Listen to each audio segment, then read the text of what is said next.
ఇంగ్లీష్‌లో మాట్లాడేటప్పుడు అవసరమైనటువంటి పదాలని ఈరోజు మనం నేర్చుకుందాం అనమాట. ఈ పదాలు మీకు ఒక పర్సన్ యొక్క ప్లేసు, పొజిషను, డైరెక్షన్ గురించి చెప్తారనమాట. మనం ఏదైనా పని చేసేటప్పుడు ఏ ప్లేస్‌లో ఉన్నామో, ఏ పొజిషన్‌లో ఉన్నామో, ఏ డైరెక్షన్‌లో ఉన్నామో చెప్పడానికి ఈ పదాలన్నిటిని కూడా మనకిక్కడ మనం ఉపయోగించుకోవచ్చు. దీనిని మీ తెలుగులో చెప్పి తర్వాత దీనిని ఇంగ్లీష్‌లో ఏమంటారో చెప్పేస్తాను. గురించి అనడానికి అబౌట్ అనమని చెప్పాలి.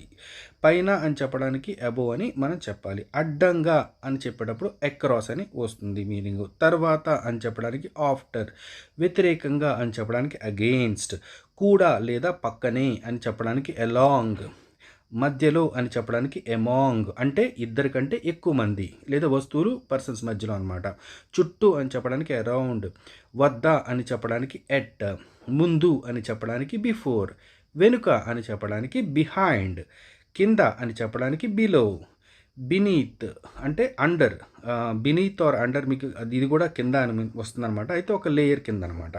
పక్కన అని చెప్పే సందర్భంలో బిసైడ్ ఉపయోగిస్తాము. మధ్యలో ఇద్దరి మధ్యలో రెండు వస్తువుల మధ్యలో అయితే బిట్వీన్ అని ఉపయోగించాలి. దాటి అంటే అంతకు మించి అని చెప్పే సందర్భంలో బియాండ్. తో చే అని చెప్పి చెప్పడానికి మనం బై అని చెప్తాం అనమాట. అయినప్పటికీ అని చెప్పే సందర్భంలో డిస్పైట్ అని మనం ఇక్కడ చెప్తాము.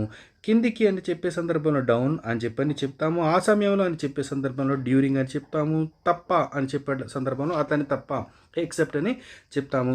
కొరకు అని చెప్పే సందర్భంలో కోసం అని చెప్పే సందర్భంలో ఫర్ అని చెప్తాము. నుంచి అని చెప్పడానికి ఫ్రమ్ నుంచి ఫ్రమ్.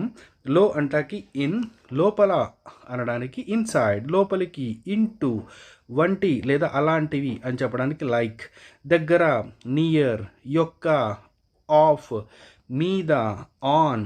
దూరంగా అని చెప్పే సందర్భంలో ఓఎఫ్ఎఫ్ ఆఫ్ ఉపయోగిస్తాము. పైకి అని చెప్పే సందర్భంలో ఆన్ టు ఉపయోగిస్తాము. బయట అని చెప్పే సందర్భంలో అవుట్ ఉపయోగిస్తాము. మళ్ళీ బయట అని చెప్పడానికి అవుట్ సైడ్ అని చెప్పి కూడా ఉపయోగించుకోవచ్చు. తర్వాత మీదుగా అని చెప్పే సందర్భంలో ఓవర్ ఉపయోగిస్తాము. దాటి అంటాకి పాస్ట్ ఉపయోగిస్తాము. నుంచి అని చెప్పడానికి సిన్స్ ఉపయోగిస్తాం. అప్పటి నుంచి అని చెప్పడానికి. తర్వాత అతని ద్వారా. తర్వాత గుండా అని చెప్పడానికి దాని గుండా అని చెప్పడానికి త్రూ అని ఉపయోగిస్తాం. అంతటా అని చెప్పడానికి త్రూ అవుట్ ఉపయోగిస్తాం. కీకు అని చెప్పడానికి అక్కడికి ఎక్కడకు అని చెప్పడానికి టూ ఉపయోగిస్తాము. వైపుగా అటువైపుగా చెప్పే సందర్భంలో టువార్డ్స్ అనేది మనం ఇక్కడ ఉపయోగిస్తాము. కింద అంటే అండర్ అనే మీనింగ్ అనేది ఇక్కడ కూడా వస్తుంది. వరకు అంటే అంటిల్.